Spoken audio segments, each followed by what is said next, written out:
Greetings! Welcome to another episode of Ghosts Are Near, where we discuss various aspects of the paranormal and paranormal research. I am your host, Keith Johnson. I am also the founder of N.E.A.R, New England Anomalies Research. With me is my co-host and co-founder of N.E.A.R, Sandra Johnson. Hello there.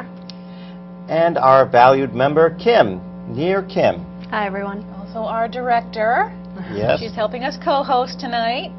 Very proud of her. Very happy about that. Thank you. Now, if I may, I'd like to start out by reading a little bit of fan mail, because we do get fan mail now and then. Amazingly enough. Yes, we do. This is from Casey. I recently discovered Ghosts Are Near and watched every episode within the span of 2 days. It was so informative and interesting, I couldn't stop. Looking forward to learning lots more from you. Thank you very much, Casey. This is from Christine in Connecticut. This is in regards to Show 21, Jason Hawes. Oh, yes. Yep. Nice interview. You asked him questions that were good. He came across much different in your interview than in other ones or on the show, which means you put people at ease. Have you considered a live show with call-ins? That would be great fun. We've considered it. We have considered it, Christine. Yes. We'd like to attempt it, but probably not anytime soon. I'd also like to say hello to our viewers in Chicopee, Mass, Los Angeles, California, and our German viewers, Danke schön for watching, in Sweden, Tack så mycket, in Spain, muchas gracias, and Alberta, Canada, merci beaucoup. Wow. I butchered the languages.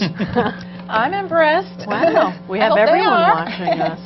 Yes. Well, as everyone knows, exciting. we do upload our shows to the internet, so we're seen all around the world. We're very proud of that. It's true. It's a small world after all. You betcha. And today we have a very special friend with us. Joining us is Miguel Girard of Strange New England. Glad to be here. Miguel Welcome. investigates very strange things in New England. What is your motto? If it's strange, we'll find it. That's right. If it's All strange, right. we're going to find it. He is the intrepid explorer, Oh, yes. as you will find out. Should be wearing an Indiana Jones hat, right? I don't know if it'll look as good on me. Well, Miguel, tell us about some of your adventures. Of course, we've known you for a while, since you're a staple personage at the coffee shop where Yep. we have meetings way back in the TAPS days. Yep. And so we've known you a while. Yeah, that was always enjoyable. You get to exchange stories, and you guys usually be coming in after an investigation, and love to see what you guys experienced while you were out. And we'd love to hear your information as well. Definitely. Always there with a laptop, ready to show us our latest adventure. So tell us something strange you've come across in New England. Well, first of all, how many people do you work with when you go out exploring? Usually nowadays, when we go out exploring, usually it may be me and one or two other people. Not as much as it used to be. I've been doing this for probably since like the late 80s, early 90s, and it was much easier in the past to get many people together and go out and do something. I think it was more of based on, not really having a big budget to do a lot, so everyone's like, all right, let's join, and on the fun to see what's going to happen. But nowadays, it's usually you can scrape together one or two of us to go out, and sometimes it's alone. Sometimes we'll each go out on our own, and there's certain scenarios where we'll go out and do the initial investigation on our own, but then we'll come back and bring someone with us to do the further exploration, because it's not safe in some places to go alone, especially when you're going to be out in the deep forest or a cave or a structure that's abandoned that may be unsafe. You always want someone there with you, so that's very important to us. And when you explore these places, exactly what are you interested in finding? Are you looking for more paranormal phenomena or cryptozoological anomalies? What is it that most interests you? I think what most interests me is the stories behind it more than the actual phenomena or anything. If something happens while I'm out at any of the places, something interesting, whether it's what it may have been expected to happen or something unexpected, that's fabulous. But really, it's more to now take the story, which we've done the research on. A lot of times we put a lot of work into libraries, talking to historical societies, talking to local people to get the story, to get the lore, to get the urban legends, and then go out there and now put, you know, a face on it, put a picture on it. Where's it happened? Where's these things taking place? Sometimes the answers will come out to us right up front. That sometimes it's just atmosphere. Other times it's, you know, as scary as you would think, you know, it should be. But honestly, we don't go looking for something to happen. If it does, that's just a bonus. Okay, but you start with some urban legend or some story that you've heard, Yes. word of mouth or written in a book or... Yes, books article actually of some probably kind. is one of, it started originally mostly with word of mouth with people. And then books became the staple for like information to, you know, lead us on new exploration. Now it's we've got quite a library of books from quite a while, probably 1800s, early 1900s. A lot of books from the Depression. As amazingly, that's the time a lot of people didn't have the money. Just like as when we were younger, we didn't have the money to go out and do things. We went out exploring, and that's what people did then. So they'd write about these things. So it's a great resource. And be amazed at how much you can get a little seed just from these things you read, and then you go out and ask locals, and you get the further details and flesh out the story. And the libraries and historical societies are very helpful too. I have to say, I'm very thankful of the historical societies and how cooperative they are in helping me with research. That's good to hear. When you go out on these adventures, or you know, when you're doing your investigations, so when we investigate, we bring a certain arsenal along with us. Yeah, cameras, tape recorders, voice recorders, EMF detectors, things of that nature. Is there anything specific that you normally will bring? Yeah, there is. I have a you know, limited arsenal of equipment I have with me all the time. Matter of fact, it's in my car right now. I have a Camel backpack for water, because it's always, and some of the places we've gone to are in deep woods, and if you've never experienced dehydration, Overnight, you would say? Sometimes overnight, but not too often. Most of the time, usually we can make an early run in and get out just as the sun's setting. So I don't think I can remember the last time we had to do something overnight, other than by choice to keep us local to the place so we can go back and do multiple visits. But so the Camel pack, a multi-tool, always got to have a multi-tool handy, some rope, camera. Actually, usually we have multiple cameras, lots of batteries. I have more batteries than you would believe, all rechargeable, and a charger in my truck. I got a 120-volt converter, so I can charge and charge and charge. We know from experience. And I actually just recently created a helmet cam for some of the places that we go into. A lot of times, you don't want your hands taken up by the equipment. You want to be able to grab on to something or hold on, because like if you're in a cave or like I said, a structure that's unsafe, you want your hands free. So now we have a small helmet cam that's a digital camera that does it into memory sticks. And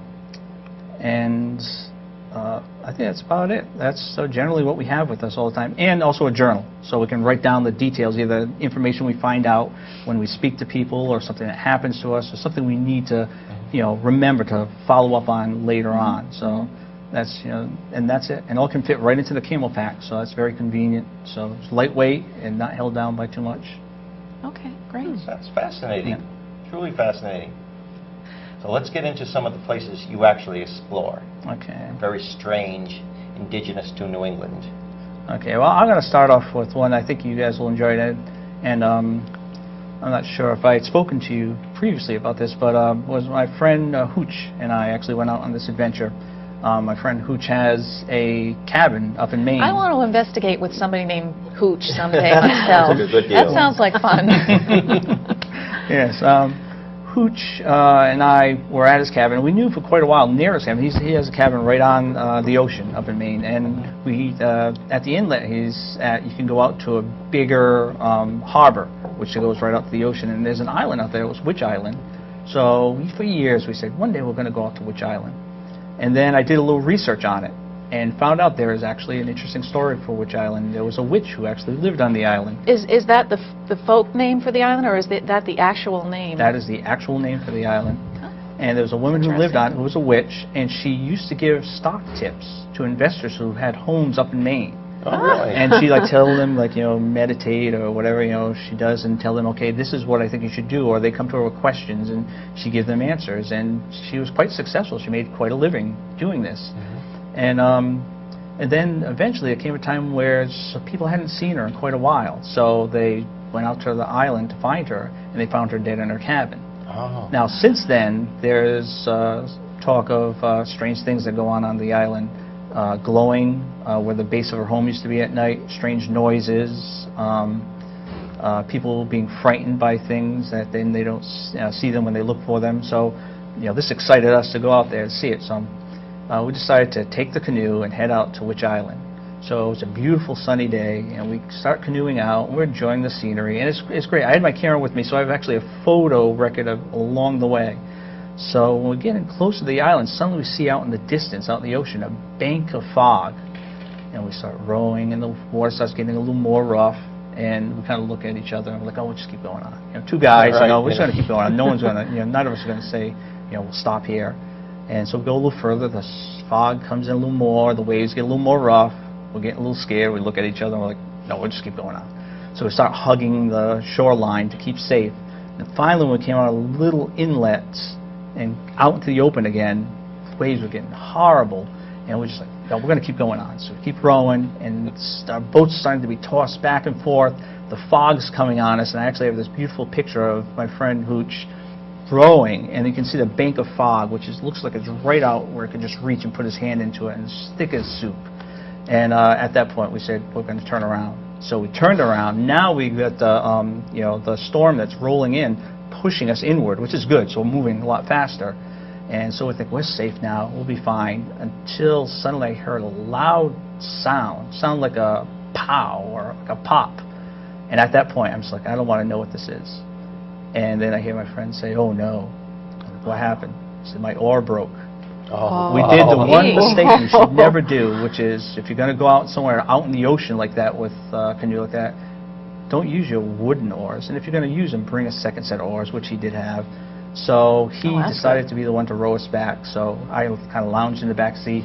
Slowly, he actually had to go along the east side of the harbor and then cross the current and then back to the home. So we got back safely. And then the next summer, we went out and we made it to the island successfully.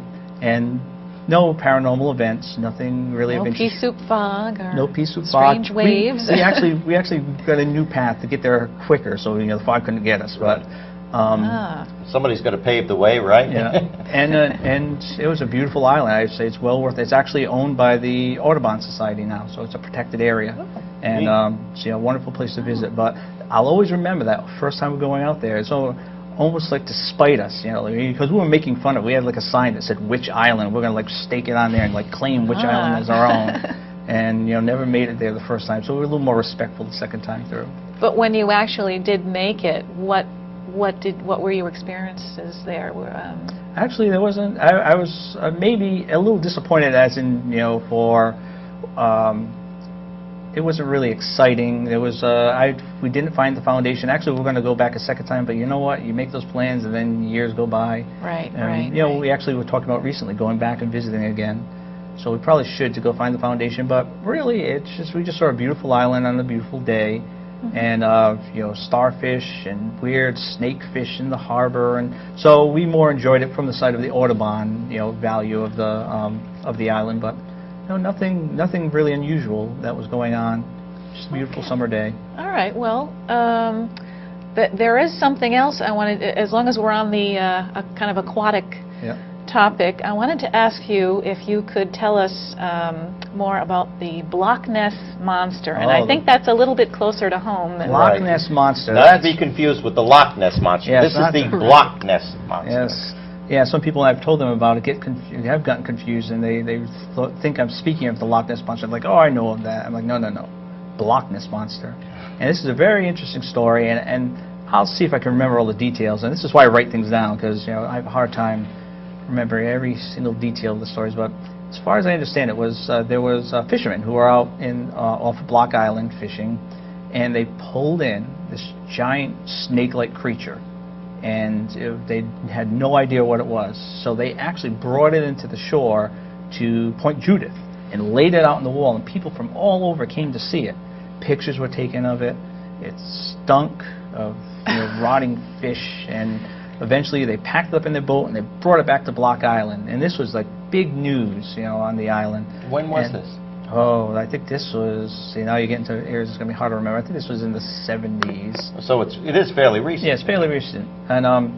And they made T-shirts that said Block Ness Monster. It was like a big deal. And one of the people involved put the creature in the freezer in their home. And if I remember correctly, they were going to bring it to some people to look at to try to figure out exactly what it was. But then someone stole it. Oh. Someone somehow stole Right out of his freezer. Out of the freezer and held it hostage. And was contacting them about how they didn't want to leave the island. It belonged to the island, and how they give it back, but there had to be promises that this is something that's owned by the people of Block Island. And they've never saw it again. Eventually, they stopped hearing from these people, never saw it again. So there's rumors that say that it was the people who were actually involved in the initial finding of it that did this, so no one could actually figure out what it really was in the long run. Others say it was someone who decided they didn't want to leave the island or claim it for themselves. But there was a sighting of a Block Ness Monster a second time after that. And that one I'm a little more vague on. I'm actually working on a follow-up piece on that, and I have the details, but I haven't really read through them. But I remember it actually washed up on the shoreline of Block Island. Another long snake-like creature.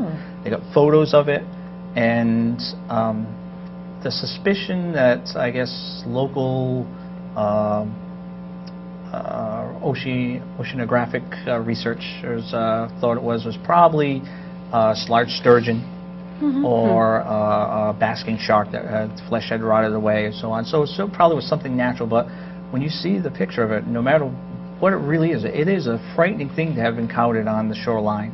But that's, one of the things, I'd like to see if I could contact the people who actually examined the second carcass and see if their details. I think they may have been from Woods Hole that actually came over to see it, so on, who would know better what this was. How large were both of them? I never saw the picture of the first one. The second one, I would guesstimate, it's hard to size up from the picture. I'd say it has to at least be between 10 to 15 feet long, like a snake, and then just like a snake-like head. Okay. Which would fit if a basking shark had died and its flesh rotted away. You end up with the spine. That's one of the last things to go away, and then the jaw. So you get a long spine and just the jaw of the head left over. So that's could be, or it could have been a fish. I'm not sure if you've ever seen ribbon fishing. And there's a lot of scary creatures out there in the world. Ribbon fish are long snake-like creatures with like yellow deep ribbons. Sea, fish. Yeah. Yep. I've seen that like on Animal Planet or something. Did it have a large skull, a large jaw? A jaw, yeah. I'd say from guesstimate from the picture, it looked like the jaw was maybe about that big, more or less. All right. But yeah. I'm just wondering because I've seen pictures of basking sharks before, and Well, their mouths are wider than the rest of them. Yeah, no, Jaws didn't scare me, but seeing a picture of that, able to swallow a boat, Well, we'll be expecting more information on this next time that we have you on the show, which will be soon, because I know we're not going to cover everything that all of your adventures. Can I ask him another question? Yes, please do. Please do. I want to know about the Providence Tea Party. Oh, Not to be confused with the Boston Tea Party. Providence Tea Party, yeah, that was great. The Providence people, I think they have a penchant for fire. They love fire, like burn things, Gatsby, water fire, and the Providence Tea Party. The people in Providence were tired of the taxes on the tea, just like in Boston. So they, decided to take it a step up, a little better than the people in Boston. They actually took all the tea out of the, there's actually the building, I think RISD owns it now, I may be incorrect, it's in downtown Providence. They took all the tea from that building, threw it out in the streets, and lit it on fire. Oh, so they didn't dump it, they burned it. They burned it. They had a bonfire. They had a bonfire out there, which I thought was fabulous, and not many people know about this, but if you go to the building in downtown Providence, there's a plaque right on the building commemorating that event.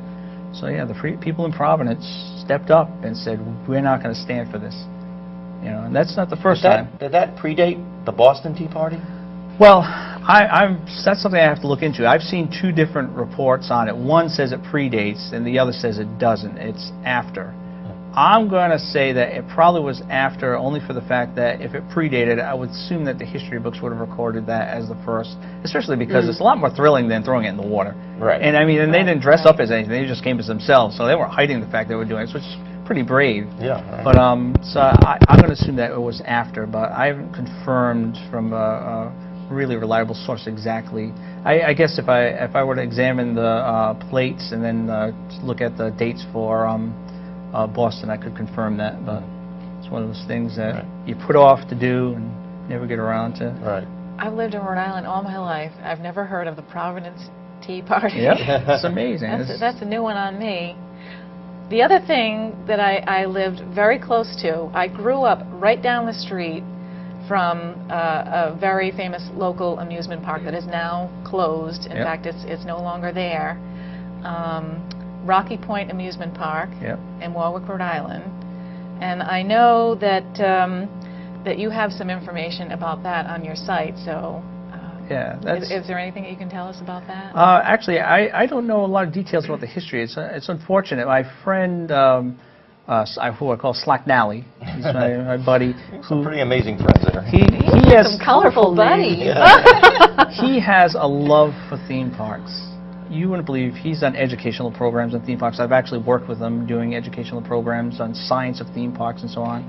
And he knows quite a bit about the history of Rocky Point. I do know a few details about how it started as a park itself, just a regular park, and they started slowly but surely bringing in little rides. As a matter of fact, they had something like a Siberian toboggan ride, which is just a giant slide, and you get on this cloths or something like that and slide down really fast, and injuries happen because of it. And slowly but surely, more and more rides would come in until it became what we know. As a matter of fact, there was I guess a guy who operated a boat that used to bring people in all the time to the park to enjoy the park. Well, the day of the Lizzie Borden murders, August 4th, 1892, that's where the majority of the Fall River police were. They were at Rocky Point at their annual outings. Really? They weren't around to investigate the murders, but of course there are the rumors that it's haunted. Really? That's why people, you know, have broken in there. Of course, it's no trespassing and everything like that, and but it's supposed to be haunted. A number of people claim that they've experienced things at Rocky Point, that they hear voices, they see things, and supposedly there were some cults, or perhaps still are some cults involved there. Of course, it's going to be developed now, but that's the interest in haunted Rocky Point. So they say. Alleged. That's something I wasn't familiar with at all. I guess the scariest thing that ever was at Rocky Point for me was the haunted house when I was a kid. Oh, I love that. I love that. I was frightened to death as a kid until finally when I got old enough that I went in, and I was a little disappointed. I was like, this is all it is? But I liked it more for its theme and its style, but it wasn't frightening. It's a novelty. Yes, it was a novelty. But House of Horrors. But one of the other interesting things I remember was that happened at Rocky Point was there was the first presidential phone call. That's right. That's at Rocky Point. Wasn't it made by Alexander Graham Bell himself? Yes, you are correct. Yes, which is amazing. It used to be one of the most popular theme parks. You know, I actually in the area, if not, actually, I'd say mostly just in the Northeast. People would come from New York to go see the Rocky Point. There are actually other interesting things there other than the park. I actually am working with another explorer who's actually from the Berkshires, and he wants to get into Rocky Point to find a cave that's there. It was one of the novelties that people would go see when it was a park. And it still is there. I've actually took the locals who grew up there, and they used to go out to the cave, which is behind the hill. And it's where the Chowder Hall used to be. Nope, this is behind it where the the water ride would go past, and it's a hill that... The road's here, there's a hill, and then there's Rocky Point. It's on the back side of the hill. There's a cave that's back there that people, and I actually have photos that this man had shared with me of people lounging inside the cave. This was like photos from probably early 1900s. And so he's definitely very interested. I'm very interested to see this too, because it's like a history that you grow up going to these places. You don't realize there's another layer of history there that you don't even know about. They had the built-in salt water. Yep, I remember that. Which I didn't understand because we have the ocean right over there. But it's Rhode Island. You got to have novelties, you know. There weren't any jellyfish in the pool. I went swimming there a few times. That's half the fun. Right. At the Palladium, they had a number of celebrities too, and I performed there. You and I performed there, didn't we? Mm-hmm. Oh, you'll have to refresh my Yeah, memory. yeah, that's when we met. Yeah, shortly after we first met. Yeah. So I know you've investigated Rhode Island's alleged top vampire, Mercy Brown. Yep. Exeter, Rhode Island. Yes, that was very interesting. Actually, I enjoyed it. It was very peaceful, and I'm very happy to see that it's intact. That's one thing that I'm very concerned about a lot of these places I go to. Matter of fact, certain ones that I go to, I don't tell anyone about. I never share the stories with them, only for the fact that I don't want them to get damaged. I don't want people to know about them. Some that I want to keep protected, and you know, just tell amongst people I know who will respect that. And I was very happy to see that, even though it was stolen before, the gravestone is still there. Yep. Now, you know, bolted down, so you can't take it. So that's great. Ain't Can't take going it with you. nowhere. Yeah, and the story is very interesting. I mean, I've heard the story many times before, but when you sit down and you really go through the detailed reading of what happened, it's a very interesting tale, and it's interesting to see how Actually happened here.